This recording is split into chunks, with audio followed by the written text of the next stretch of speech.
Good morning and welcome to everyone to the second part of this year's Civil Society and Think Tank Forum. My name is Valeska Esch and I'm Deputy Executive Director of the Aspen Institute Germany. And I would like to welcome all of you to our forum. Thank you so much for your high interest. After over 300 registrations already for the first part of the forum, we have almost 500 registrations for today's event. And I would like to thank every single one of you for taking the time, especially our speakers, moderator, and working group facilitators. And I would like to particularly thank all ministers and state secretaries from the Western Balkans for joining this forum and for being ready to discuss the results of our first forum with experts from civil society.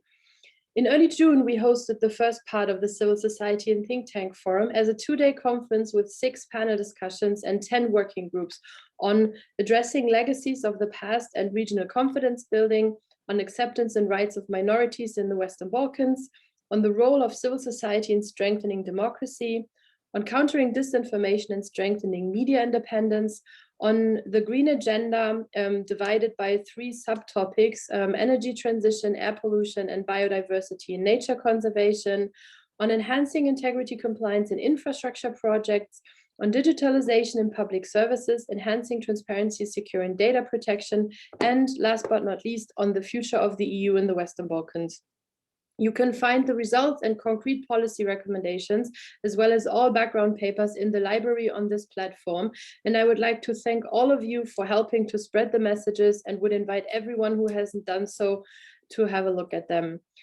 Since the first part of this forum, we have also been actively conveying the key messages together with our great working group facilitators. We sent the results to our government. We were able to send 2 of our working group facilitators to the foreign ministers meeting the week after the first forum. We organized a background meeting in the German Ministry of Economic Affairs and Energy with those facilitators of the 5 working groups covering topics related to the economic ministers meeting. And we also organized a background meeting in the German Chancellery with all 10 facilitators of the working groups to convey the key messages and feed the results into the political process. At today's forum, the results of your work will be at the center of discussions again. We invited high-level decision makers from the region and the EU to discuss the results of the working groups throughout the day, and I would like to thank all of you for joining our discussions. Before we can start, just allow me a few technical remarks. We would like to invite everyone who hasn't done so already to familiarize yourselves with the platform. It really has many features. You can access all panels through the agenda, and through the June agenda, you can also watch the panels of the first forum as well. You can also find all videos on the YouTube channels of Southeast Europe Association and Aspen, Germany. You can also access all panels through the Messe Berlin building. In the library, you will find all background papers, the results of the first forum, as well as instructions and tips how to use all facilities of this platform. You can create your own profile and connect with other participants, chat and exchange contact details. You can network and meet up with other participants in the cafe. It is a great new tool that we would like to invite you to try out. All panels of today will be recorded and available on this platform until the end of this month and on both of our host organizations' YouTube channels. And finally, you will see a small plane flying over the square. We really invite you to click on it and share your thoughts. We as organizers of this year's Civil Society and Think Tank Forum very much agree with a demand coming from the region that the Western Balkans should be included in the Conference on the Future of Europe. And while we cannot change the fact that the Council does not seem to agree on this, we would like to put forward very concrete suggestions on how the region could be engaged and are ready to feed any proposals you may have through our channels into this process. Here is a chance to put forward ideas and you are really invited to make use of it. And finally, I would like to thank the German Federal Chancellery and the German Foreign Office for entrusting the Aspen Institute Germany together with Southeast Europe Association with this important endeavor and for the support in the process. I would also like to thank our friends and partners of Southeast Europe Association, Dr. Hans-Jörg Brey and Dr. Christian Hagemann for the great cooperation. And I would like to thank our facilitators of the 10 working groups, Branka Firda, Marko Milosavljevic, Suad Skenderi, Misha Popovic, Nikola Burazer, Nihat Habash, Alexandra Tomanic, Natasha Tsinkovic, Adrian Hachkai, Danilo Krivokapic, Milena Lazarevic. Thank you for the great job you did in preparing and hosting the working groups and in presenting the results in different formats. We really could not have done this without you. And finally, I would like to use this opportunity to thank my team at Aspen, Germany. First and foremost, Yannick Remme, who all of you have emailed with and who was the person where all threads met. And I would like to thank Victoria Palm, Tina Boreas, who are going to be running the technical side of all panels invisibly in the background, and our students, Richard Kaufmann, Sandy Schwalen, and Florian Werner. Thank you for always being ready to help when help was needed. Personally, I greatly enjoyed the opportunity of hosting this forum together with our colleagues from Southeast Europe Association. Aspen Germany is a transatlantic institute which has had a strong focus on the Western Balkans since the early 90s, and working with civil society from across the Western Balkans has always been an essential part of our activities. And I really hope that our work with all of you does not end here, and we look forward to continuing working with all of you in other formats after this forum. And with this, I would like to hand over to Manuel Sarrazin, who is a member of the German Bundestag for the Green Party and their prime expert on East and Southeast Europe and the president of Southeast Europe Association. Manuel, over to you.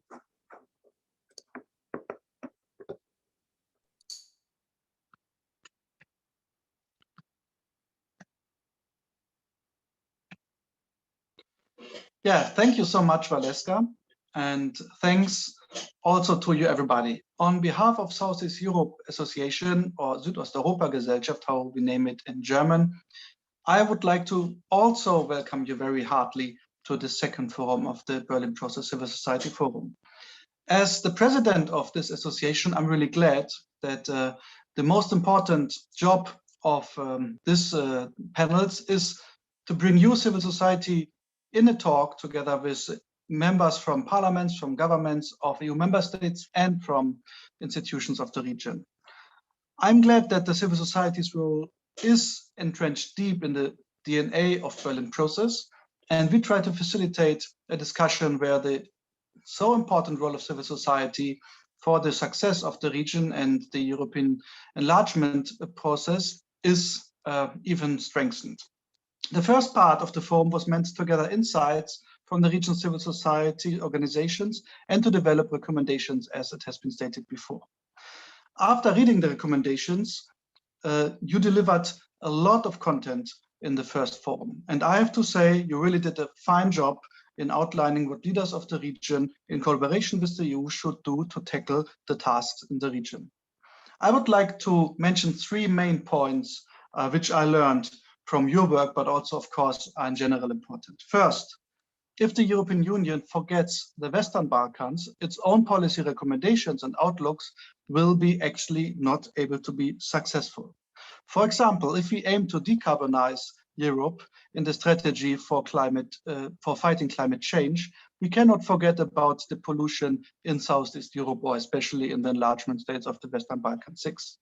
It is clear not only by this policy field, but also by a lot of others, we are in this together, and the European Union cannot forget about the region.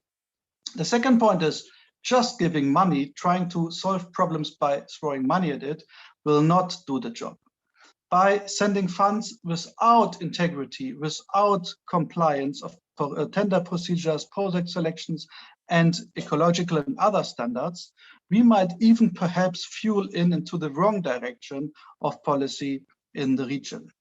And if you see this area in a special, I think civil society can have a really decisive job in organizing difference and transparency regarding to not only but also European funds which are spent for projects and other aspects in the region. The third and final point I would like to mention is addressed to yourself as civil society organizations. I know from long time experience and from a lot of talks with partners of you and also with some of you directly, how great your job is and what great work you're doing in the region. But I also want to motivate you to start or go on communicating even more to the own citizens in the region. In the end, our process will only be successful if the mindset change in the region's citizens' society is going on. And for this, it is important that your great work is communicated as good as possible also inside the region. In talks with the citizens, in talks to media and to journalists in the region, and in the sense of civil society is perhaps the best partner in organizing change in the mindset of citizens, especially much better than sometimes policy or politicians, parliaments, governments are able to do it. So nobody should forget about the region's citizens, especially for building constituency in the region, which is aimed at progress and reforms. I would like to thank you all again for your work to deliver recommendations. The Southeast Europe Association has always been vocal on the European path for the Western Balkans in Berlin, but also within the broader public in the whole of Germany. I can assure you that we will remain a partner for this policy aims and also for you as civil society when it's on the question of cooperation between the region and the European Union and Germany. Furthermore, I would like to thank everybody who made it possible to have this special platform for discussion today. My special gratitude goes to the German Federal Foreign Office, of course, for generously supporting this event. The Federal Foreign Office, together with the Federal Chancellor of Germany, have been driving the Berlin process from the very beginning, and they are really active in high-level representation, shows the appreciation for the project and also for engaging in the dialogue with civil society. Thank you. I also would like to thank our team from Southeast Europe Association. Valeska has already mentioned Hans-Jörg Brey and Christian Hagemann, as well as all the others in the background of our office. Thank you so much. And of course, especially to our colleagues in cooperation this time again, from the Aspen Institute, Valeska, Esch and Yannick Remme and their team. It has been the second time of such a kind of deep cooperation between our institutions, and it is really fruitful. Thank you so much for being our partners again. As Valeska has mentioned, the working group facilitators from the first forum had already the chance to present the results to the German government at the foreign ministers meeting and on several other occasions. Today, you have the chance to discuss them with the leaders of the region and of the EU. Perhaps by reaching or even a wider audience, we will perhaps also get a higher number of participants of the forum being able to discuss. I wish you all a successful conference, and now I have the honor to hand over to a video message from our Federal Chancellor of the Federal Republic of Germany, Angela Merkel. Thank you. Sehr geehrte Damen und Herren, die Sie an diesem Zivilgesellschafts- und Think-Tank-Forum im Rahmen des Berliner Prozesses teilnehmen. Ich heiße Sie herzlich willkommen.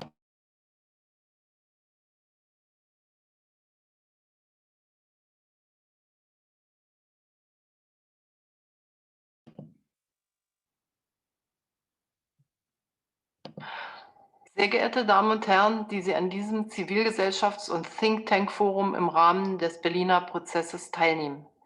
Ich heiße Sie herzlich willkommen, auch wenn Sie leider nicht alle hier in Berlin sein können. Aber die Hauptsache ist ja, dass Sie zum Gelingen dieses Forums beitragen. Und darüber freue ich mich sehr. Denn starke Demokratien leben von engagierten, selbstbewussten und gemeinwohlorientierten Bürgerinnen und Bürgern. Sie halten eine Gesellschaft zusammen. Eben deshalb ist das Zivilgesellschaftsforum so wichtig für den Berliner Prozess. Hier zeigt sich, wie wertvoll die Arbeit von Nichtregierungsorganisationen und Thinktanks für die Region ist. Sie bringen Menschen zusammen, sie entwickeln gemeinsam Ideen. Das Spektrum der Empfehlungen ihrer Arbeitsgruppen reicht von der Energiewende bis hin zu Minderheitenrechten. Zu all diesen für die Bürgerinnen und Bürger des westlichen Balkans so wichtigen Fragen erwarten Sie zu Recht tragfähige Antworten von der Politik. In Ihrer Stellungnahme nimmt Versöhnung einen zentralen Platz ein. In der Tat ist Versöhnung eine wesentliche Voraussetzung für Verständigung und schließlich für Vertrauen, das es für ein friedliches und gedeihliches Miteinander der Völker und Nationen braucht. Mit Vorurteilen, nationalistischer Rhetorik und Hass ist niemandem gedient. Versöhnung hingegen zeugt von Weitsicht. Wie Sie sehe ich die Zukunft der Staaten des westlichen Balkans in der Europäischen Union. Daran gilt es, gemeinsam zu arbeiten. In der Europäischen Union und natürlich in und mit den 6 Ländern des westlichen Balkans. Wie diese Zusammenarbeit aussehen kann, das zeigen Sie, die Zivilgesellschaft vertreten, mit vielen großartigen Projekten. Für Ihr Streben nach neuen und besseren Perspektiven für alle Menschen im westlichen Balkan verdienen Sie nicht nur Dank und Anerkennung, sondern auch Unterstützung. Ich wünsche Ihnen ein gelungenes Forum mit gewinnbringenden Diskussionen. Viel Erfolg und alles Gute für Sie.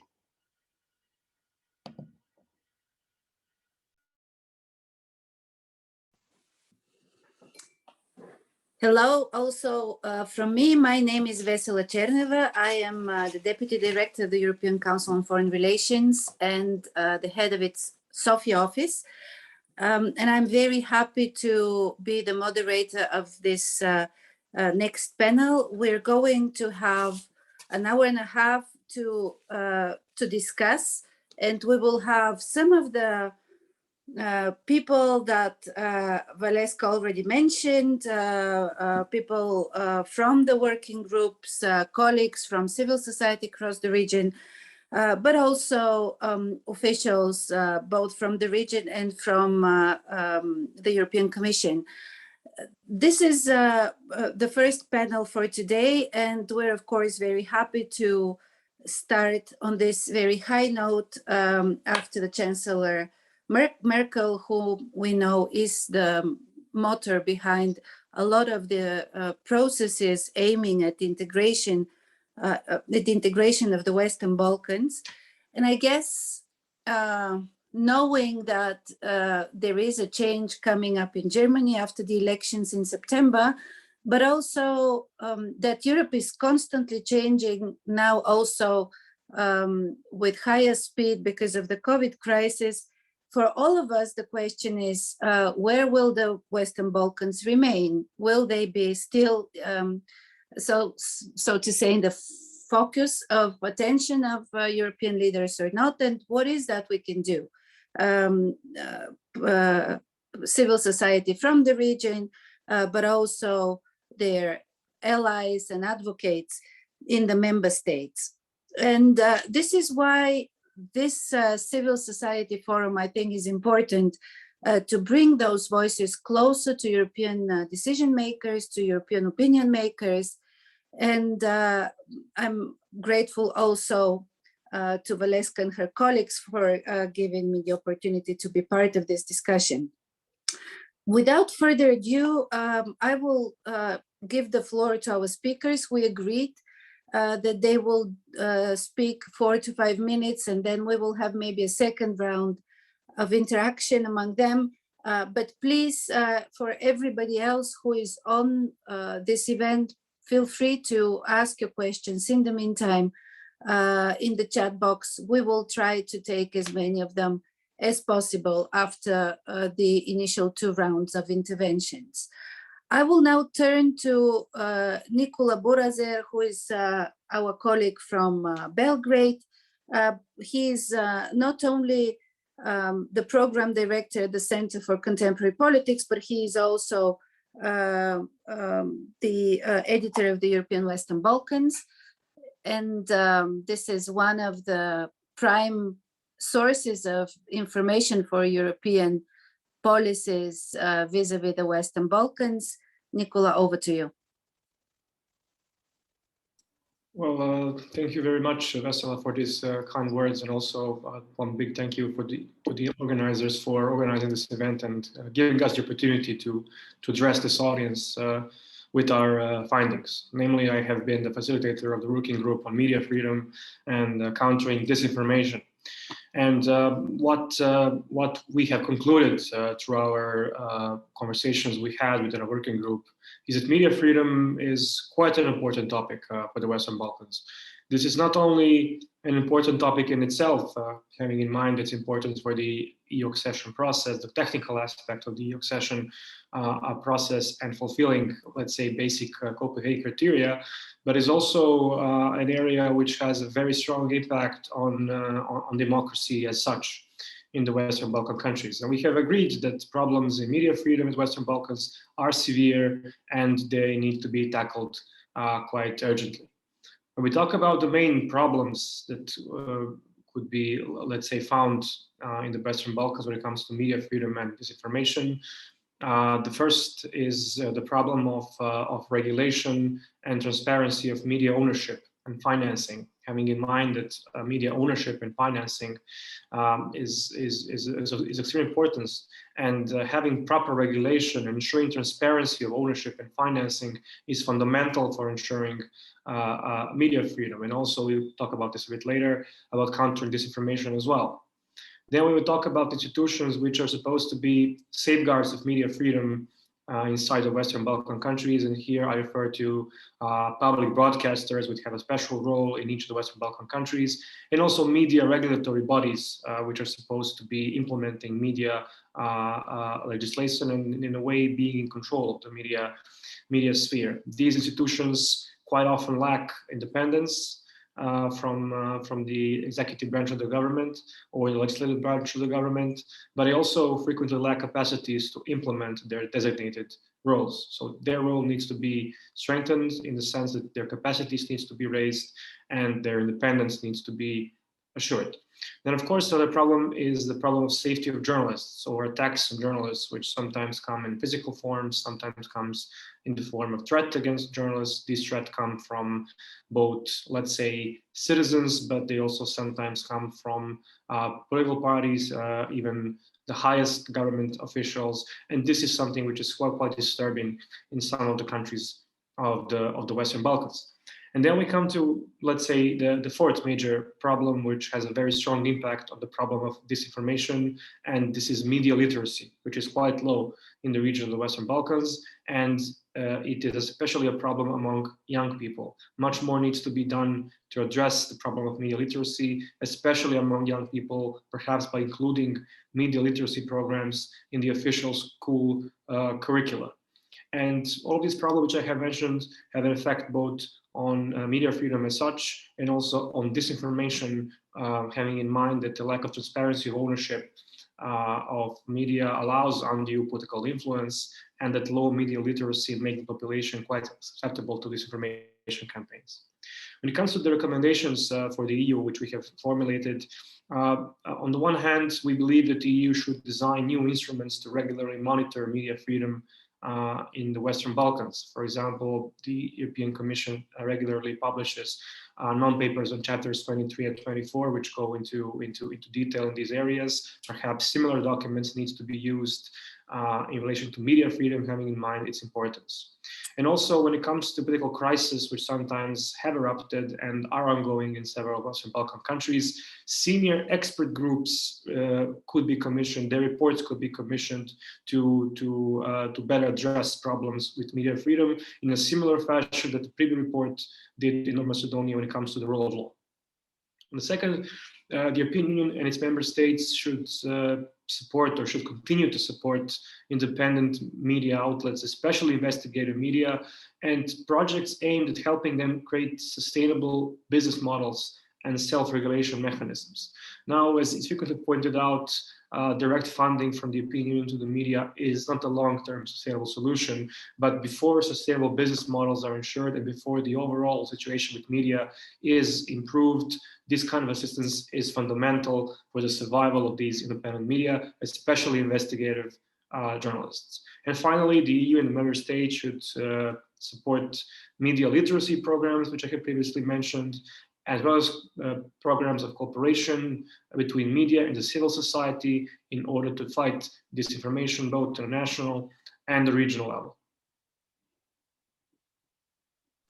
Thank you very much, Nikola. Would you allow me maybe one question before I go over to Misha? Do you make, what do you make of the difference between, let's say, social media, internet-based media, and public broadcasters? It seems to me that public broadcasters in a way are easier to regulate, but also easier to manipulate by those in power. However, it seems that especially for the younger population, social media is much more impactful. Did you discuss that in the working group? Not that much. I mean, social media have a large role to play when it comes to disinformation. But of course, there is a problem that we have mentioned, that the problem of over-regulation of social media and the digital sphere could also backfire. In that sense, tackling those institutions which are public, where we do have expectations that the state will have an important role, such as the public broadcasters and these independent regulatory bodies, this is where the main focus should be, because these institutions and the public broadcasters, they are supposed to be the bulwarks of media freedom. They're supposed to be the counterbalance to all the fake news that maybe could emerge on privately owned media, or let's say online. And I would say the problems about disinformation online are global. I think this is not something that is just particular for the Western Balkans. This is a global problem. It probably takes much more time to discuss how to counter disinformation on the social media. So we have focused on what the states can do, what the EU can do, and what the EU can pressure the states to do. Maybe we should maybe at some point discuss more into detail about the social media. Yes, thanks a lot. I think this is very interesting as well. The region has some history in participating also in campaigns in social media globally, as we remember from a couple of years ago.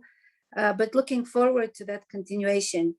Now I will ask Misha Popovic from Skopje to take over. I'm very happy to have him on the panel because with the Institute for Democracy and Civil Society in Skopje, we co-organized the Civil Society and Think Tank Forum of the Berlin Process last year, and even some of it was physically possible in Skopje. Too bad the physical meeting was not possible this year. Nevertheless, Misha has worked on civil society and democracy in this year's forum. So maybe we can turn to him now if he can hear and see us. Thank you, Vesela.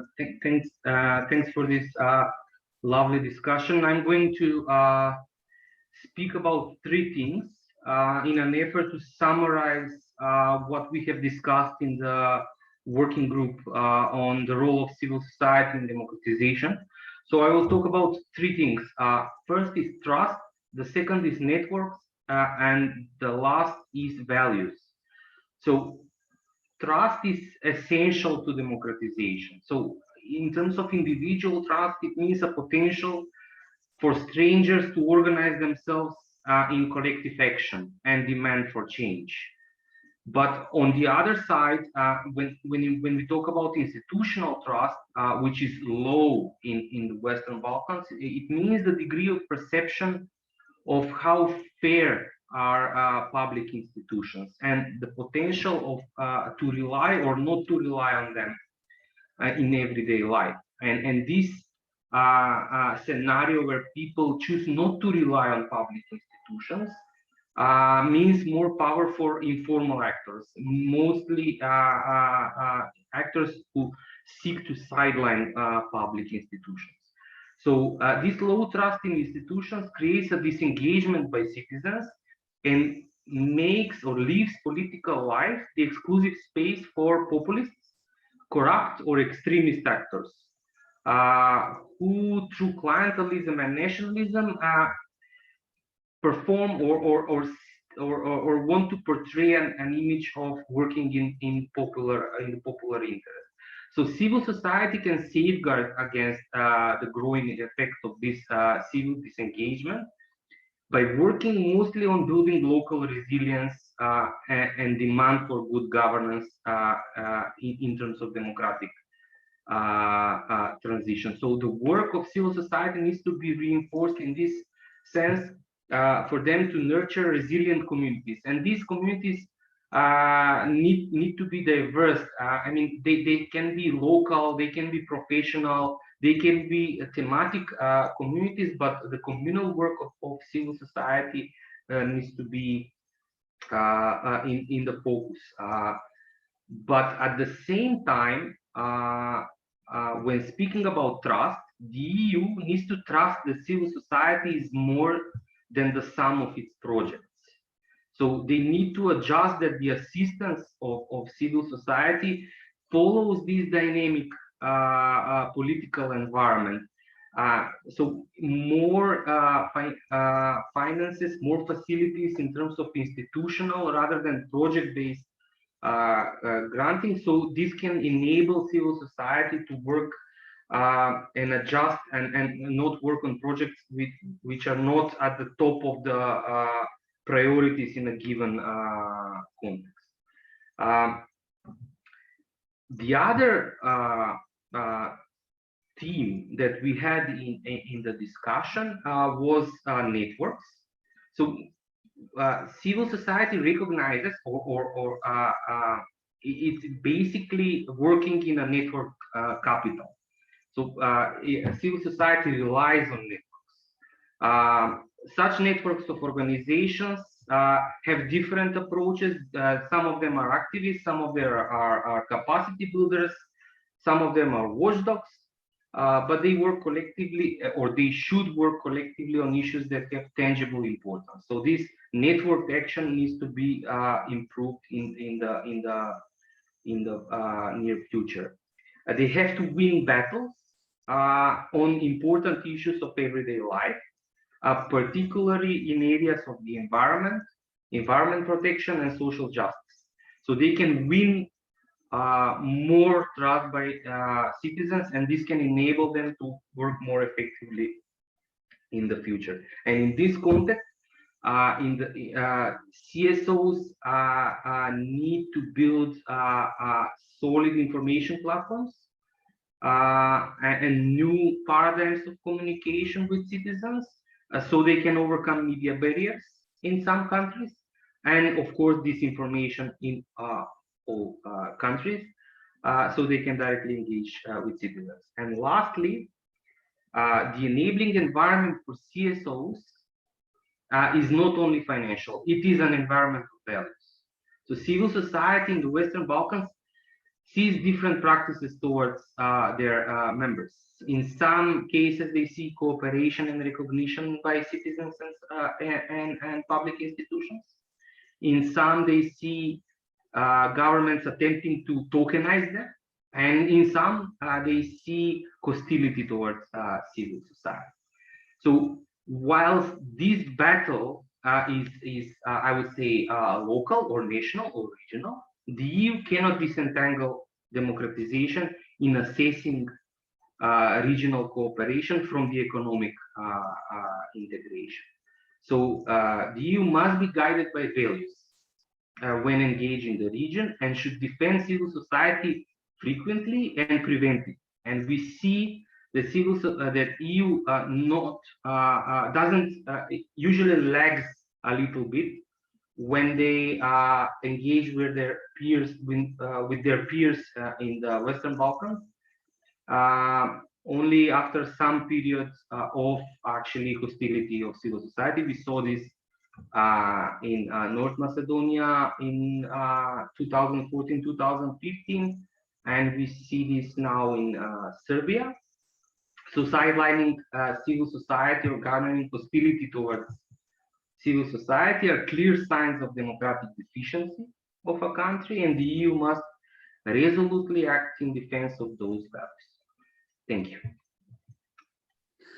Thank you very much, Misha. I think this is probably the most difficult circle to square, because civil society is the link between the broader public and politics, and sometimes you can hear that civil society organizations are just grantees, and other times, as you say, they're being repressed, subjected to hostility, they're being ignored, which I think is probably the worst of them all.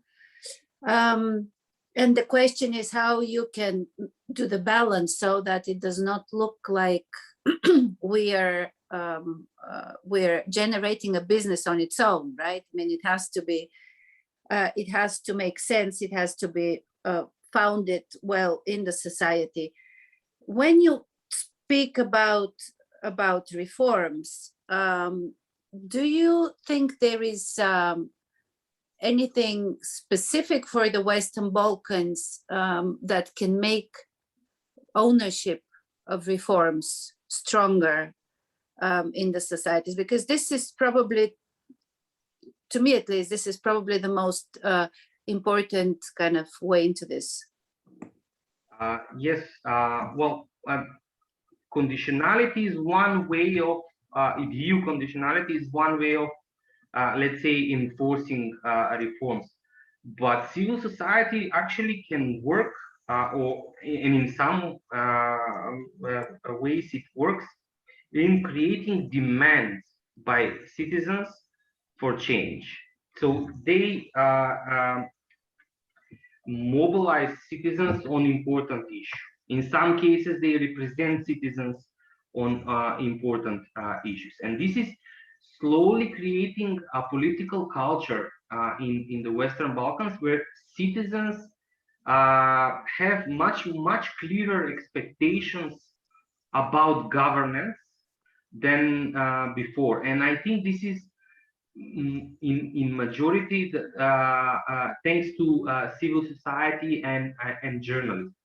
So I think the way in creating local or national, if you will, ownership is to actually let civil society work more, how can I say, more dynamically on important issues. Frequently there are civil society organizations stuck in some projects.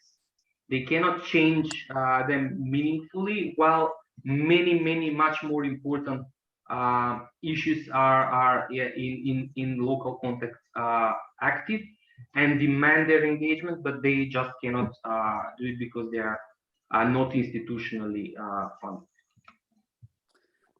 And maybe if you agree, we can add, I think, corruption and in general, the anti-corruption efforts of civil society as an important kind of focus that is applicable for the whole region, where civil society can really make a difference, but also engage citizens in what they do. Yes, yeah. I mean, anti-corruption has been an important aspect of what I mentioned as creating demand for better governance. So right.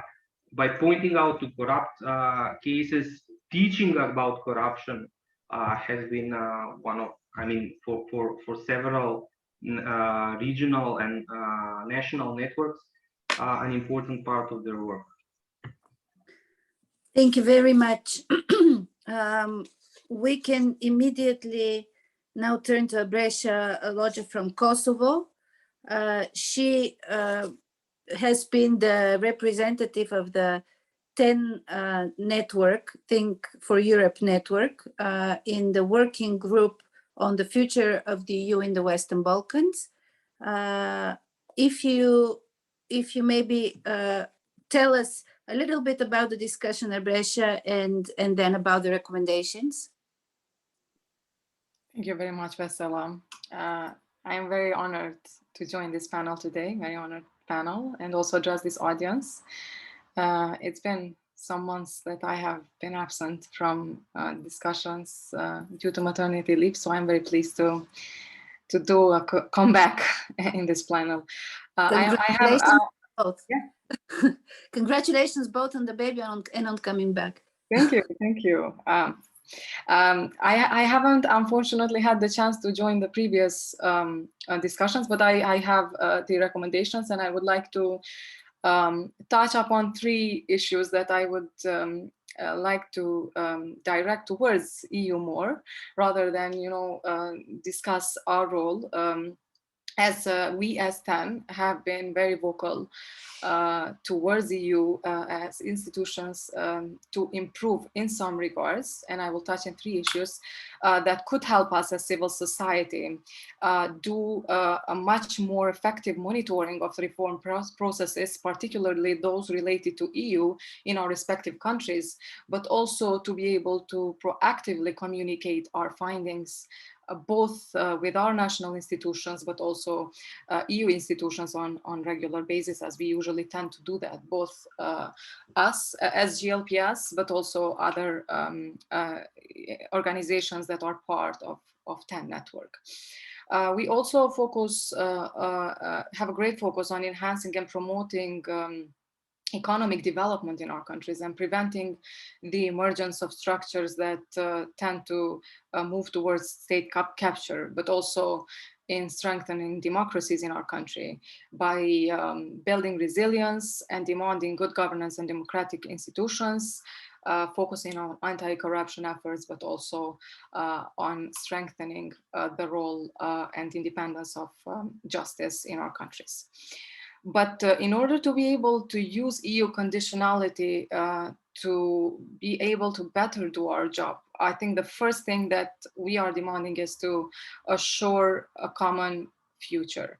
The Western Balkans cannot live in a limbo, and uncertainties on its future have been so high that there is a high percentage of citizens, but also institutions in our countries that no longer believe that future within EU it's possible at all.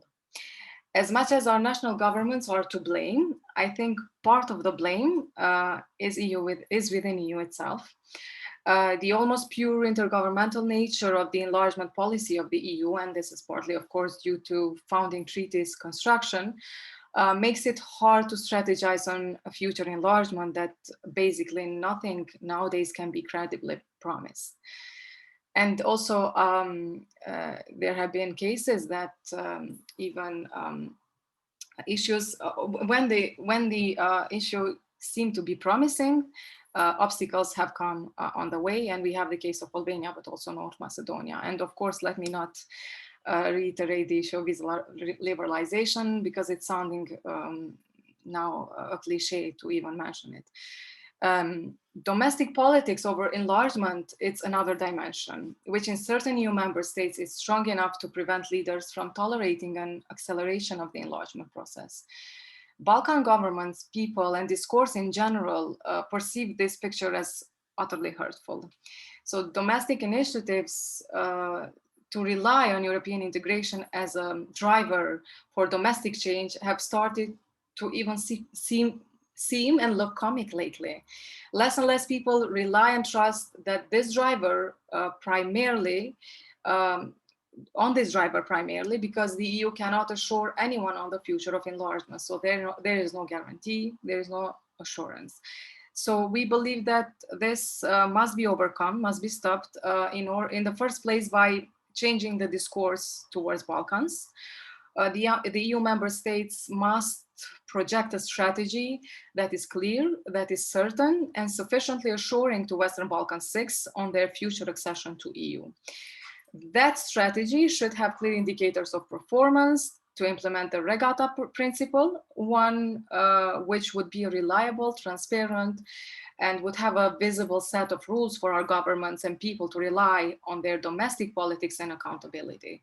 It is only that strategy that would make conditionality policy work, thus pulling up democratic consolidation discourse in exchange for ideas which we consider notorious, such as territorial related plans for dealing with the future. My second point would be a strong conditionality policy. So labeling themselves as pro-European, some leaders of the region are at the same time moving towards autocracy, state capture, abusing laws, and also anti-European in essence.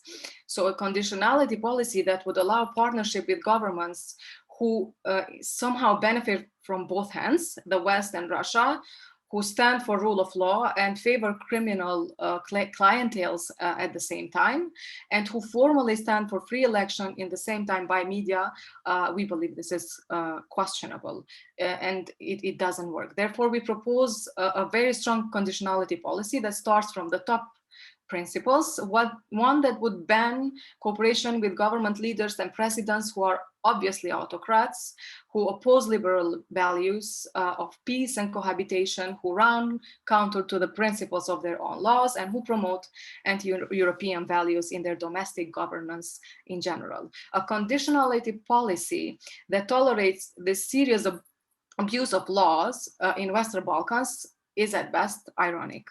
Therefore, the EU conditionality policy should be clear on Western Balkan countries. No European future for countries that are run by corrupt governments. that promote nationalism and historical narratives that triggers conflicts by those who work to divide societies and territories, but also for those who use power to deepen their partisan clientelism. A fundamental change in this policy is essential in my view, hence a clear no to stabilityocracy and a powerful yes to democratization is a necessity. This would need to be reflected in allies with the Western Balkan 6 countries, supporting those that are liberal, progressive forces that credibly stand for democratization and reject those who oppose it. And my last point would be to focus more on pilot economic prospects as a matter of priority. An important incentive for democratic state building in the Western Balkans is economic growth. Countries in the Western Balkans 6 generally lack growth strategies, and many of them rely on consumption economies with no specific development driving force behind it. And this is also the case with my country, Kosovo. The EU and US should not continue the previous practice of investment through aid projects that basically sends the money back to the donor state. So we need bigger economic projects to be supported with emphasis on those that incentivize regional cooperation and economic integration.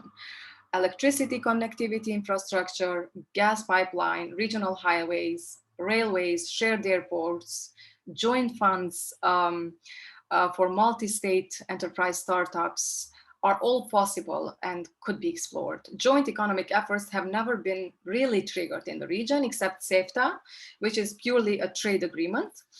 Not much has been proposed indeed in terms of economic projects. So an EU and US support in the form of a renewed Berlin process can emphasize this component more strategically and also envisage practical outputs for the lives of the people. Thank you very much.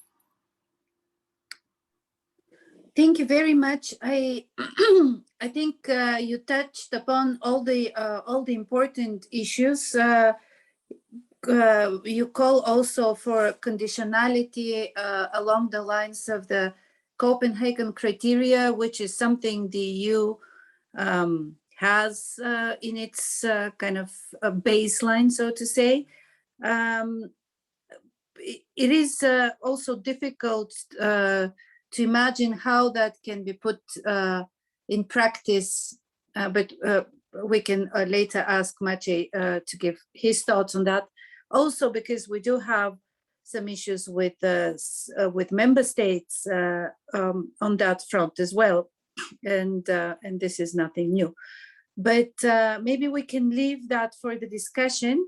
And I can now ask Kalinka Gaber, who is maybe one of the kind of most experienced Western Balkans officials on the topic of European integration. She is the State Secretary of the Republic of North Macedonia and in the Ministry for European Integration. And I'm really very glad to have her on this panel. Maybe Kalinka, if you want to reflect briefly on what our colleagues said before you, because you are in the business of daily of the daily business of making this happen. Thank you, Vesela. Thank you for the organizers, and an immense thank you because this really feels like coming home. I spent my whole professional life in civil society. I see this posting in the administration as a brief stint.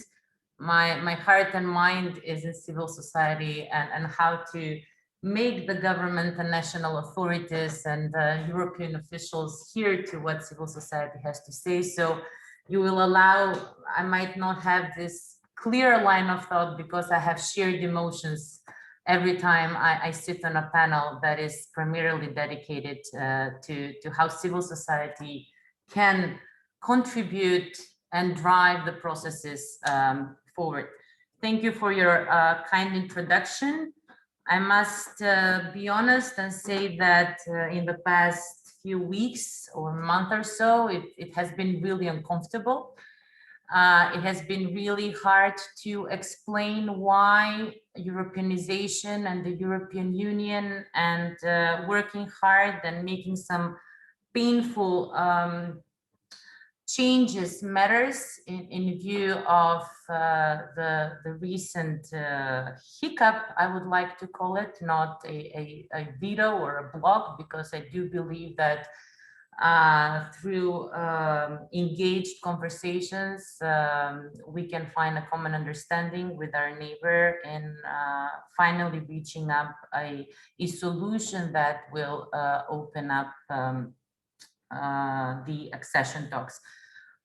Just a side note, North Macedonia has been in this process for so long. This year we celebrate the 20th anniversary of signing the Stabilization and Association Agreement. We've been a candidate country for 16 years. There have been consecutive recommendations on the part of the European Commission to open accession talks with North Macedonia since 2009, with a brief interlude, let's say, in the 2014 and 2015 for all the reasons that Misha spoke briefly about. And then referring to what Arbresha said, we need to get the process, and our main goal is to emphasize of how important it is that we remind all interlocutors and stakeholders of how important conditionality really is. There are conditions for start of accession talks. North Macedonia has complied and has delivered on them for a number of years now. And what we expect now is for the European Union to finally deliver and open up the negotiations with both North Macedonia and Albania. Albania should not be held hostage to this bilateralization of issues on the European level, the same way that other countries in past enlargement rounds have been held hostages as well. Because I believe that the Western Balkans is the most obvious place for the EU to start exercising its role of a strategically important actor. I will just remind that when von der Leyen's Commission was first voted in at the swearing-in ceremony, the Commission President said that she wants to see this commission as a strategic commission. The new methodology goes also in this line, talking about how important this that enlargement is an important geostrategic investment, and underlying the importance of the enlargement process, particularly in times of increased geopolitical competition. So this is not only about North Macedonia and Albania, this is about the Western Balkans. We here are trying to somehow change a bit the terminology and stop talking about enlargement, but and start talking about completion or unification of the European project. And what will happen with North Macedonia will attest to that, because credibility has become a serious issue. I would just, somebody mentioned briefly on public opinion. North Macedonia has always been one of those countries where support for the EU has ranked pretty high. I think that traditionally we've come second only to Kosovo. Kosovo is of course famous for its big EU support, but never before has support for EU dropped to below 75%. The recent Balkan Barometer poll showed that support for the EU has declined to 59%, which is the record low. It hasn't gone lower than that ever. And which is particularly worrying is that there is a lot of skepticism towards the EU with regards with the youth. So the numbers with the young population in the country are even higher.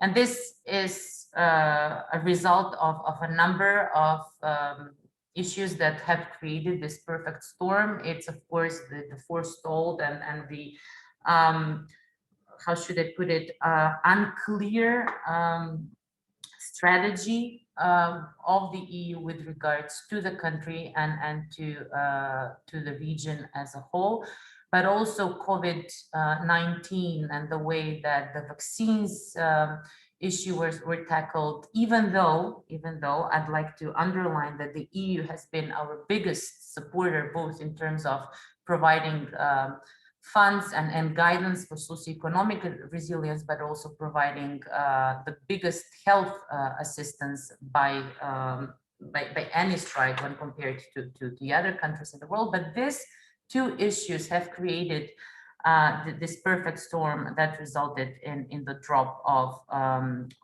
support for the EU. And I see the role of civil society here fundamental, because the way that the credibility of the EU has declined, the credibility of the government has also, because a lot of political capital was invested into this big European story. The population was asked and requested to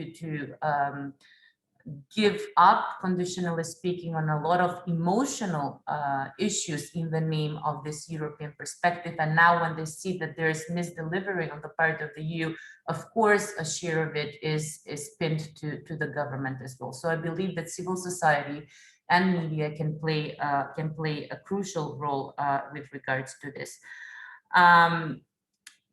Just maybe one final note. Changes in North Macedonia in 2017 happened, the democratic changes happened because there was this perfect blending, let's say, of all progressive forces in society. So I'm not talking only about the political actors, but also great support for democratic changes and reform on the part of civil society that kind of generated public support even more. Expectations are, of course, were and are still very high. Civil society has continued playing and acting as the watchdog, sometimes at certain occasions also been critical into reminding the government that it cannot really stray into former practices that would have been to some maybe convenient to do, but primarily in the fact that civil society organizations have been included as not only watchdogs, but also being invited to come in with their expertise in the development of a lot of pieces of legislation that were part of the 4 fundamental issues on our key areas for democratic change. So I'm talking about the reforms of the judiciary, the reforms of the public administration, the reforms of the secret services, and the fight against corruption. And we continue to rely on their expertise and on their advice. We are currently undergoing a process of revising our negotiating structures. Civil society will be provided with an opportunity to participate on equal footing with members of the administration, so with civil servants on the level of the working groups for each negotiating chapter. So just I'm using again this opportunity because I know that there are more civil society representatives here than government representatives, to underline our commitment and political will to include them in all reform processes that are currently undergoing in the country. Back to you. Thank you very much, Kalinka. I could not agree with you more, in the hope that the current hiccup, as you called it, is going to pass very soon, and that we will see the start of the negotiations both with Albania and North Macedonia soon. I guess my question would be, if we talk about the possibility of hiccups in an abstract term, if there are next episodes that may come up, hopefully this will not happen, but you know, we saw there was a French objection 2 years ago. Now we have the Bulgarian Macedonian spat. There may we can imagine other things happening in the Balkans. This is not a region without such potential. What do you think the governments in the region could do themselves? Because I think this is the question that also your European allies want to hear the answer to. What is the role of the governments in making those relationships work better, but also in making their reforms more sustainable, I guess? Well, you mentioned the word abstract. I might turn to the word philosophical. The issue is that I've always, and particularly now, probably because to keep sanity of mind and focus, I've always been more inclined to a Ralph Waldo Emerson quote, who says, "It's not the destination, it's the journey." And this is really as much, you know, ironic and devoid of any significance it may be, or just, you know, an expression that people use to calm their sentiments. I think that it is actually the journey that matters. It's the Europeanization of society. It's about Europe, bringing Europe at home. That's really important. The membership and the final vote at the referendum is, of course, a very ceremonial event, but then is the buildup to that we should really keep focus on, and that is what we are trying to do. As I mentioned, we've been in this process for so long. We recently did, because we were revising our national program for adoption of the acquis, and we recently did a detailed gap analysis of where we stand now, comparing our level of alignment vis-a-vis the screening lists that we had at the explanatory meetings that we went through in 2018 and 2019, the experience of other countries which are already negotiating. And I must say that we have a level of alignment which is comparable to both Serbia and Montenegro, even though they are in the process for 9 years. Of course, the stabilization and association bodies are fully functional. They are the forum where we communicate and interlocute with the European Commission, and this will be still be used. But as I said, by adopting this national program for adoption of the acquis, we have a vision of where we want to move in the next 3 to 5 years, irrespective, of course, we are all hoping that the process will start, because it will introduce a new dynamic to the process. But then there is a clear path of how to proceed, even with this unfortunate decisions to bilateralize the whole enlargement policy. Thank you very much. I will now ask Maciej Popovski, who is the Director General for Enlargement. Sorry to shortening a title, but I think this is what people really want to hear. This is the gist of what is really of interest to our audience. And we talk about enlargement quite a bit here, but actually, as Kalinka just said, we talk even more about the journey. It would be interesting to see how you see the role of Western Balkan civil society in that journey, sitting in Brussels. And I know that you need to leave in 10 minutes, so over to you.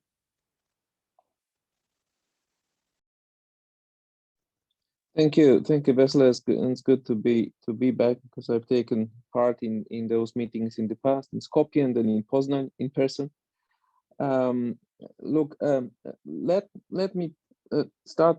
Put first things first, which is the politics of enlargement, and it has been raised before. We know that we are acting in our own geostrategic interest. we're investing in stable Europe. I mean, it sounds very lofty, but it's true. And it's by the way in line with how one of the recommendations of your report, asking for an all-encompassing approach towards better integrating the Western Balkans into EU's policies, not least to strengthen our strategic autonomy, which was one of the big discussions of the day. And with that in mind, we put forward the revised enlargement methodology a little bit more than a year ago. That was endorsed by the Council and is now being acted upon. And we did not aim to radically change the enlargement process because the goal remains accession.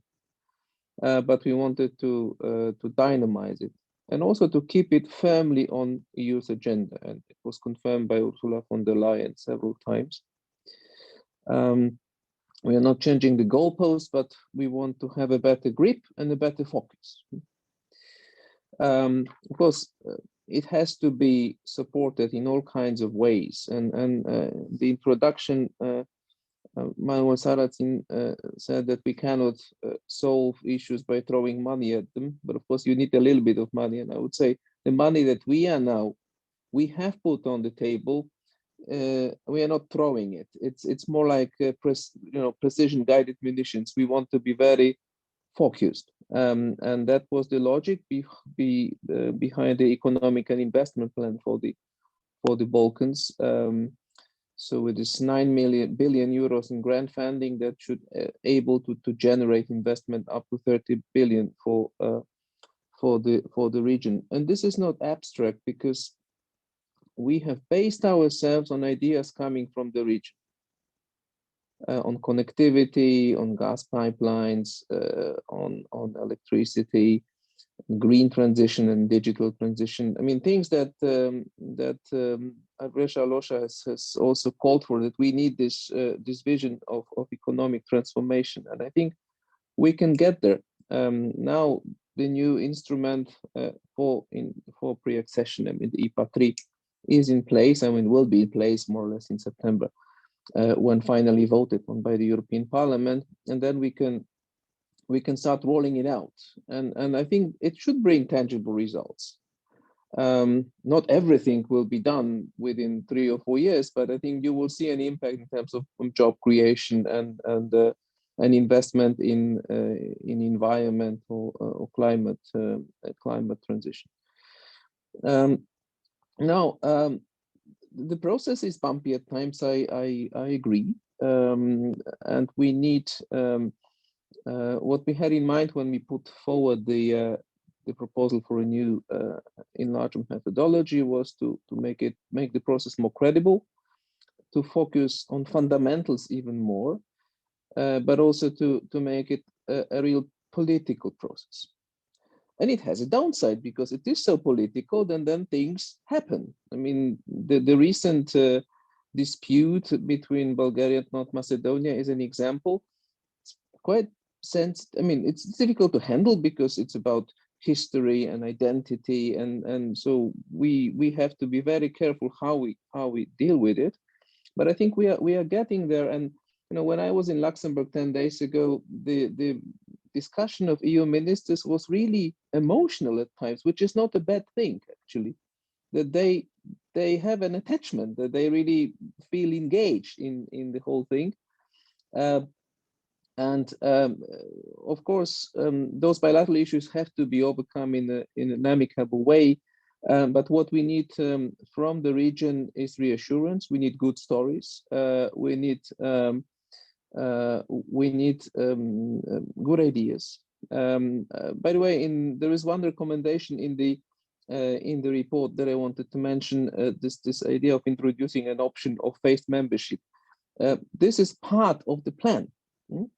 The economic and investment plan is there not to serve as a substitute for enlargement, but to facilitate integration in specific policy areas like transport or Green Deal or digital transition. By the way, it's the same logic is behind the regional economic cooperation that was launched within the Berlin process, and it's a stepping stone to actual enlargement rather than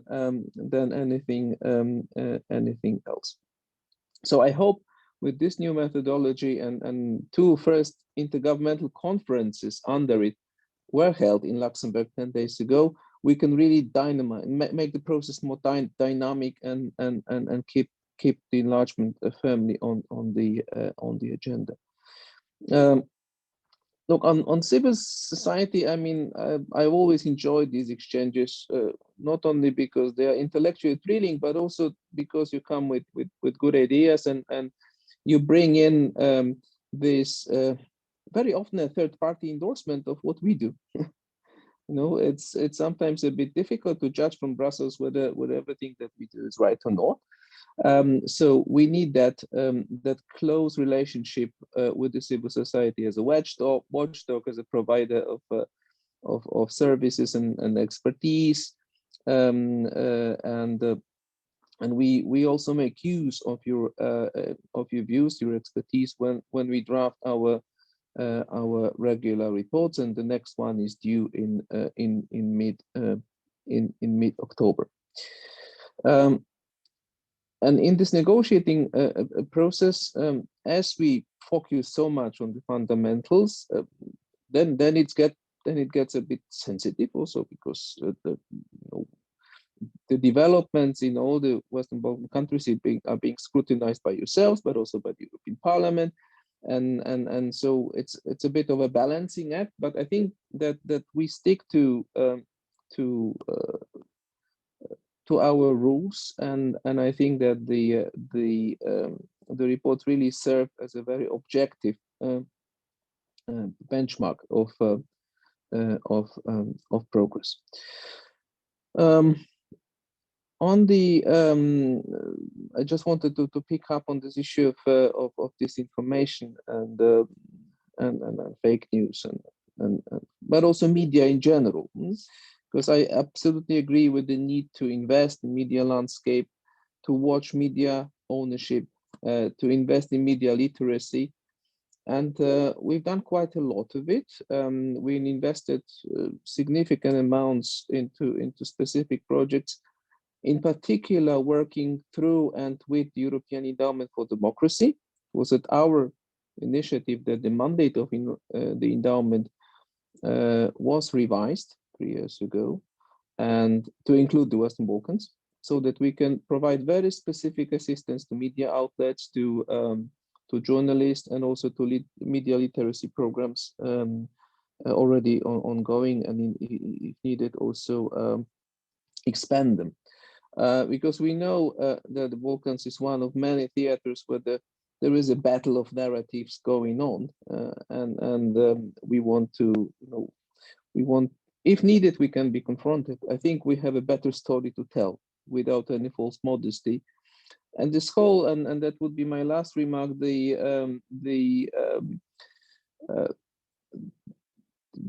excitement, so to speak, generated by the so-called vaccines diplomacy was a good example. So there was a whole hype, and a lot of pressure coming from Russia, China, and trying to challenge our alleged low efficiency. But then we came in with a real offer of support. I mean, first it was emergency support, then economic assistance, and in the end, the vaccines itself. I mean, all the vaccines that have arrived physically, and there is more to come in the Balkans, have arrived there because we got our act together, we found a way, and it's not easy. I mean, we are talking about very complex contracts with pharmaceutical companies who have the best lawyers in the world, but it has worked. And it's also yet another sign of our commitment to the Balkans. It's not part of the enlargement process, but it's certainly part of our broader and genuine commitment. Thank you. Thank you. Before you go, two very brief questions from that I subsumed from previous statements. Nikola mentioned media freedom monitoring by the EU. Whether that's something that could be maybe included in the methodology. And with Misha, we discussed also corruption. We saw the executive order by the US president on corruption in the Western Balkans as hindrance for democracy in the region. Could that serve as an impetus for adding one more instrument on corruption in the EU toolbox? We take it seriously, and we always have a close look at the trends in the region, and that will be reflected in the next enlargement report. Our legal setup is different, so neither our president nor our commissioner can issue an executive orders, but we can certainly be very clear on what needs to be done, and we are very clear on what needs to be done in each and every case. And on the media monitoring? Well, the media monitor, the media freedom is part of the fundamentals, and this is, as you know, these are the two major negotiating chapters that will remain on the table until the very end. So we'll not close the negotiations until we have assurances that all the conditions and have been complied with, and all the benchmarks have been met, and that's part of that exercise. Okay, thank you very much. I don't want to keep you any further. Maciej Popovski, you have been very gracious with your time. Thanks a lot. We will stay on. We will try not to discuss you because you will not be there, but we will try to maybe talk a little bit about the role of the member states. And if I may encourage now also our participants in this event to raise their hands or ask questions in the chat box. We saw there was one on media at the very beginning. We can come back to it. And until then, I pass the floor to Kalinka Gaber, who has raised her hand. I promise I won't talk about Maciej. He's not here, but he provoked me during his address. At one point, Mr. Popovski said that the EU needs reassurance and good stories from the Balkans.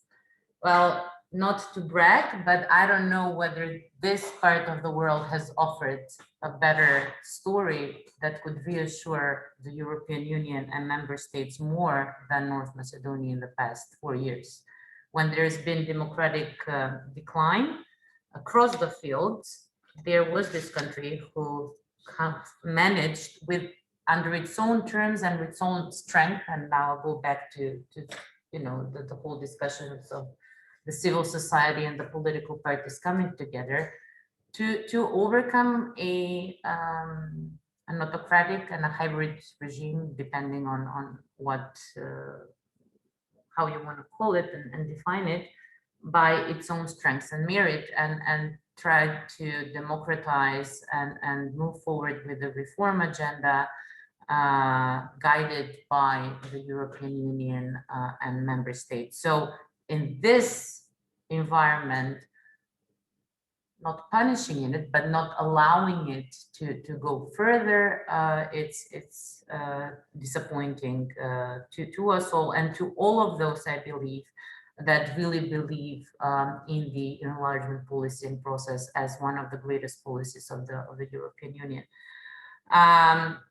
The new methodology doesn't seem to make the process more credible. Unfortunately, the twist of events is showing us that, but it does make it more political. I agree, and it should be so, because the previous large rounds of enlargement show that being in the process is not enough in order to democratize and Europeanize societies. But I do not believe that we should put in this process issues that are not part of the process itself. I will not go into the bilateral dispute because I don't think it's fair to the other participants, but I really need to underline that some of the issues that are currently being challenged and raised really do not make part of the whole enlargement process. And then on corruption, if you allow me, I think that we have a great chance in the region, and now I'm speaking more as a citizen than as a public official.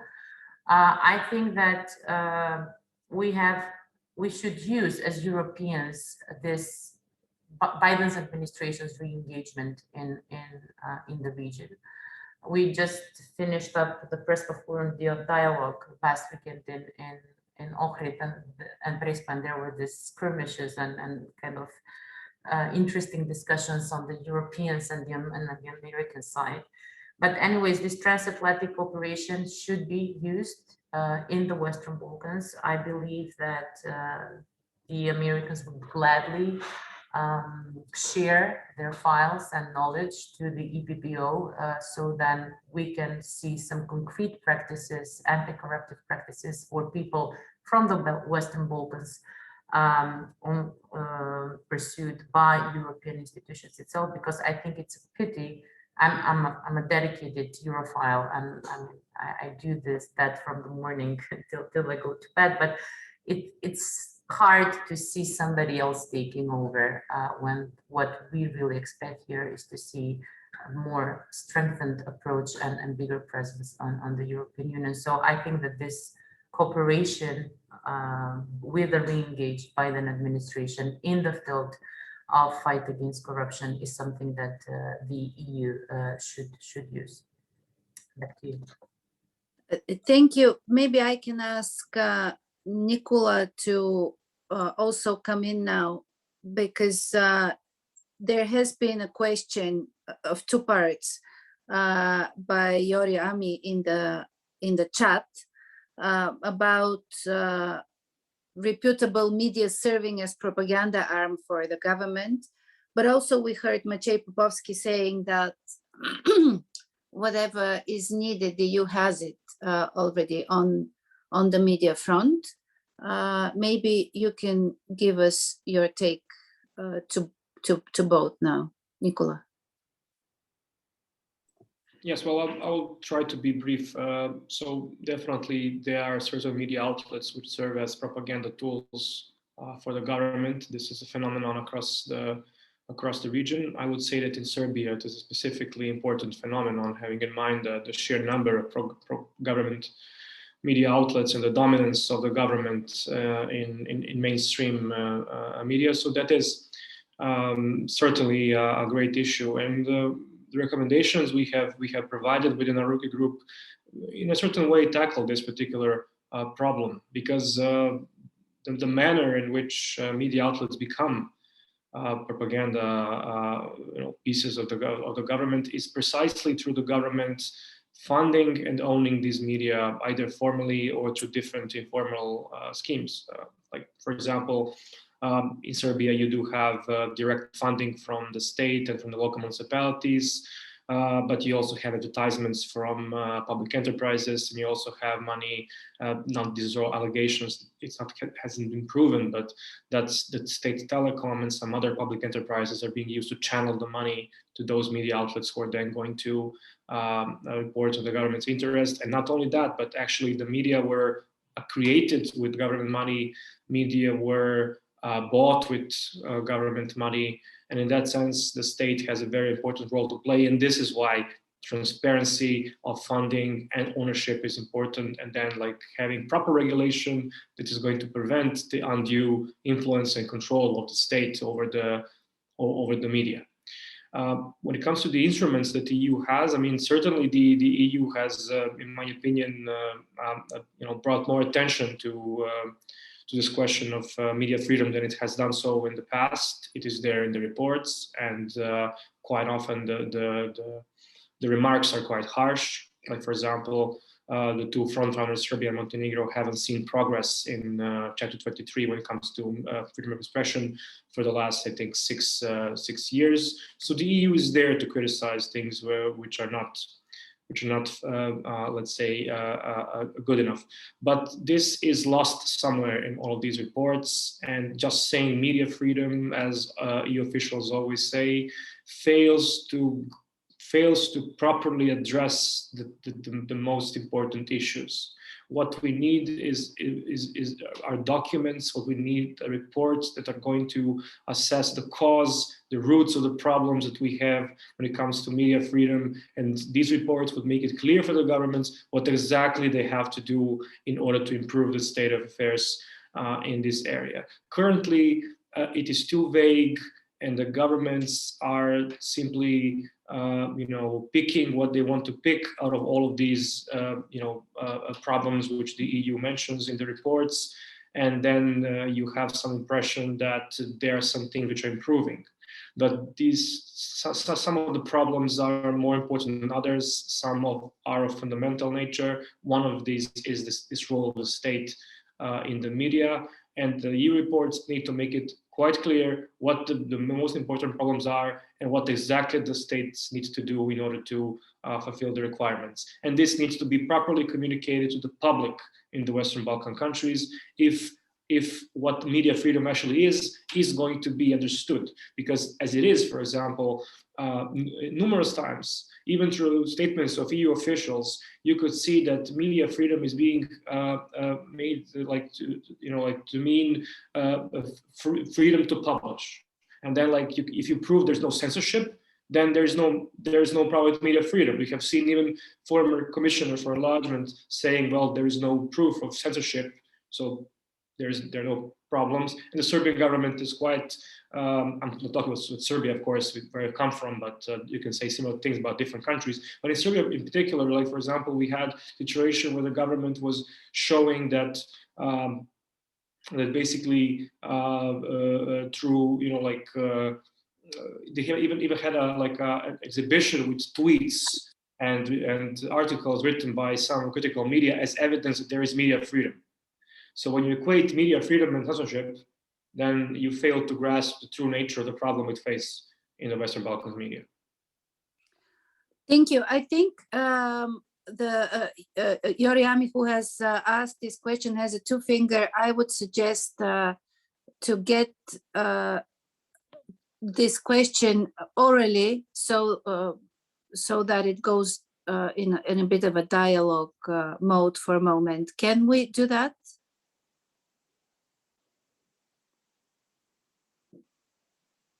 If Yori, you can unmute yourself.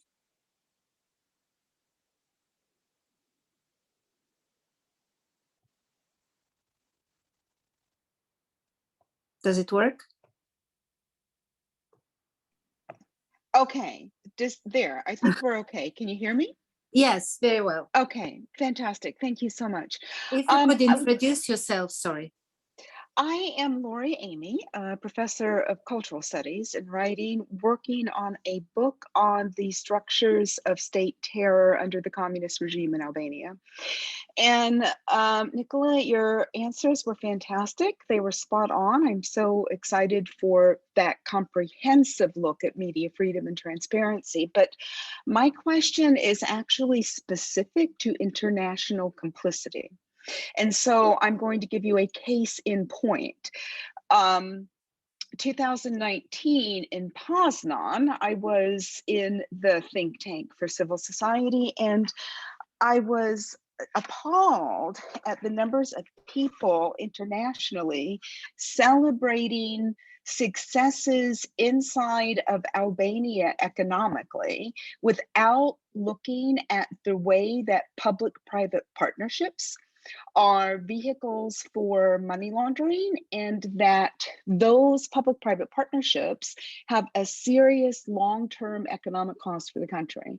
Now, at that time, I was particularly following the state's proposal to use a secret public-private partnership to destroy the cultural heritage that remains in the historic city center, build a series of high rises, and we all know the stakes of that. Fast forward, a few weeks ago, Tim Judah, who is on the board for Balkan Investigative Reporting Network and Balkan Insight, published in The Economist a piece that functioned de facto as propaganda for the Albanian government, celebrating the pyramid as a beautiful transformation and a new lease on life because it's being converted into a technology hub. Now, that pyramid was built to celebrate the dictator Enver Hoxha. The International Commission for Missing Persons has not been able to identify bodies of the almost 6,000 people executed by the regime, buried in secret, dug up oftentimes and reburied again in different locations. That was an effect propaganda piece for the government of Albania, and it came out while the Constitutional Court was deliberating on a criminal case against the municipality. The Constitutional Court did in fact rule against the municipality. Okay, Laurie, I think we know the case. It has been in the media here all over, so I think the question is clear. And I know that Nikola also needs to leave. I don't know if you want to take 30 seconds more, Nikola, but we also have colleagues from Albania. I don't know if Remzi Lani wants to maybe briefly step in after you. Nikola. Yes, well, just briefly, I think this is a far bigger problem than just media freedom when it comes to maybe the lack of criticism coming from the European Union when it comes to certain developments in the region. And this particular topic goes, I think, far beyond media freedom. And yes, now when we're talking about this, let's say, global problem of lack of understanding in some of the let's say, EU member states or Brussels of what is going on down here in the Western Balkans. Yes, I agree that sometimes some things go under the radar and that are not properly understood. Their impact is not properly understood. But this is something far beyond the problem that we are talking about right now. So maybe I would like to discuss this at some other opportunity, but as Vesela said, unfortunately, I will have to leave the meeting at the moment. Okay, thank you very much. Remzi, can you hear us? If Remzi can unmute himself, that would be great.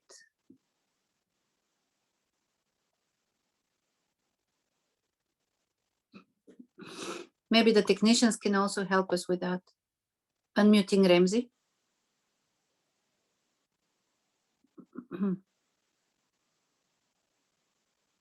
It doesn't seem to work. He has to unmute himself. Okay, it doesn't seem to work. So maybe we park this for a moment. There is one more question by Jordan Bujilov. If you want to ask it, you can also please unmute yourself.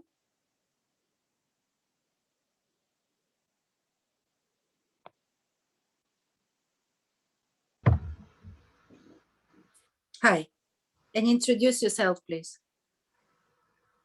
Hello, can you hear me? Yes, very well. Okay, thank you very much. I'm Jordan Bujilov from Sofia Security Forum. And my question goes to our lecturers and participants, and it is about the role of external players. We see kind of a competition of Russia, China, some Islamic countries, and other players probably. Do you think these players being representing kind of role model for the countries in the region, especially if there is a kind of delay or problems or slow down the process of integration into the EU? How do you see the role of external players? Thank you.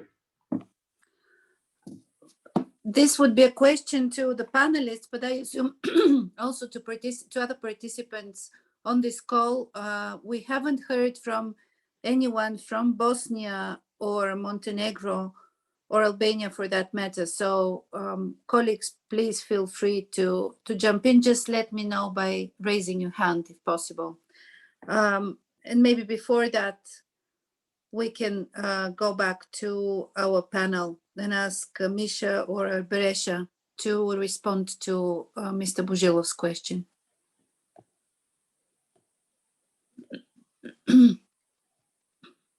Misha, can you go first? I think Beresha raised her hand, so. Did she? Apologies, Yeah, maybe I haven't seen her. I don't see. Okay, Arberesha, go first.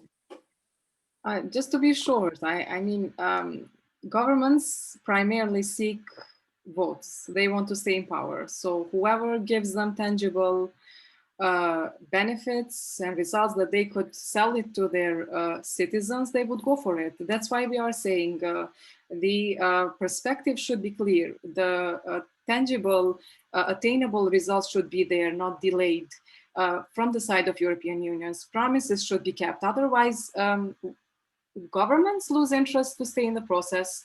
For us as civil society, it's very hard to push for it, to ask for it, and to ask for results and progress within the process, and also for citizens. In the case of Kosovo, visa liberalization is really damaging the perception that citizens had towards EU, although they still favor European integration and they feel part of EU and do not want to incline towards other non-very democratic countries, as you mentioned. Still, we need something tangible to show to citizens, but also for governments to have it in order to work for it. Thank you. But do you think that, I mean, still coming back to the question, do you think that there is a role model out there, be it in China or in Russia, which is interesting for the societies? Because I think it depends a bit on the countries that we talk about, right? I think it's largely the governments and not the citizens. But for governments, yeah, we have several countries in the Western Balkans that are really sort of attracted to that. So I believe, yes, it is a very high risk. That's why I mentioned also during my speech, highlighted that. And with this, I'm so sorry, but my baby girl is awake now and crying. I think I should leave you. Thank you very much for having me. It has been an honor and I look forward to future discussions. Thank you very much, Abresha. Good luck. Misha, coming back to you. Yes. With the geopolitical question, but also the role models for the society. And if you allow me one last one from me, do you think that if the European Commission would combine its toolbox with the money in terms of, you know, politicizing the money a bit more, that would help? Yeah, well, I'll get to your addition at the end. First, I would say that, of course, all these mentioned countries, I mean, China, Russia, some of the countries from the Gulf, and also Turkey, they seek influence in the Western Balkans, in different countries in a different way. And in this sense, they have different success rates in enforcing or being an influencer there. But in terms of a role model, I think the EU and US have enormous advantage here, because still we cannot compare the level of, for instance, orientation of people towards the Western countries than, for instance, the situation in Central Asia, where people move into Russia. So we don't see people from the Western Balkans moving to Russia or in larger numbers moving to China. So I don't see them still as being successful role models. Economically, for sure, they are not successful role models because people do not move there. But also politically, I think it's much more difficult to say what is a role model, because I don't think that people necessarily look towards significant democratic indicators when they imagine a country being a role model, but they see the successfulness of the institutions, fairness of institutions, and the economic prosperity of a country. And this is not particularly specific to Western Balkan people, but in general people, because that's how they decide on what is a good country. When they see institutions being functional, when they see clean countries, when they see functional countries, that's in their respect a good country. When you ask about politicization, I just want to answer this in a rather different way. I think that the major opportunity here is not with the Commission, but with the member states. When the new methodology was introduced and when there was a statement or an expectation of a greater involvement of countries, of member states in the negotiation process, I expected that to not be necessarily technically connected to the negotiations, but to one particular aspect of the enlargement process, and that is when member states in their international relations with candidate countries give legitimacy to certain political actors in the Western Balkans. And this was described perfectly in one paper when they convincingly argue that there are also negative effects of this enlargement process, where basically